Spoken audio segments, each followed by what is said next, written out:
Hello everyone, কেমন আছেন সবাই? আবারও চলে আসলাম আরও একটি ছোট্ট ব্লগ নিয়ে। তো যারা আমার চ্যানেলটি এখনও সাবস্ক্রাইব করেন অবশ্যই প্লিজ সাবস্ক্রাইব করে দেবেন। আর আজকের ওয়েদারটা কত বেশি সুন্দর, তাই না? তার সাথে কিন্তু আমিও অনেক বেশি হ্যাপি। কেন বলেন তো? কারণ আজকে আমি বাড়ি যাব, আমার বাপের বাড়িতে। তো সব কিছু গুছিয়ে নিয়েছি, আমার ব্যাগটাই নিয়ে যাব জাস্ট, আর হালকা পাতলা কিছু টুকটাকি জিনিস নিয়ে যাব।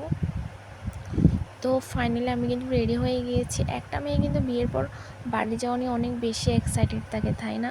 কখন সে বাড়ি যাবে সে অপেক্ষায় থাকে।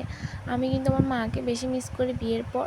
তো আমি বেরিয়ে পড়েছি, আর কোনো ব্লগ নেওয়া হয়নি, এটা হচ্ছে পরের ভিডিও।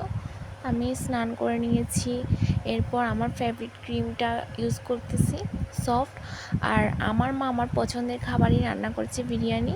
আমার মা কিন্তু সবসময় আমার পছন্দের খাবারই রান্না করে দেয় যখন আমি বাড়ি যাই।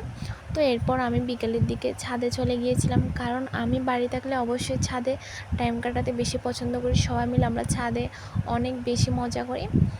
তো আমার বোনরাও সবাই ছিল, ওরা আমাকে রিলস বানিয়ে দিচ্ছিলো। আর এই রিলসটা কিন্তু আমি অলরেডি আমার চ্যানেলে আপলোড করে দিয়েছি। আর এটা হচ্ছে আমার ছোট্ট বোন, আর এটা হলো আমার ভাই। আজকের ব্লগটি একটু সবাই ভালো থাকবেন।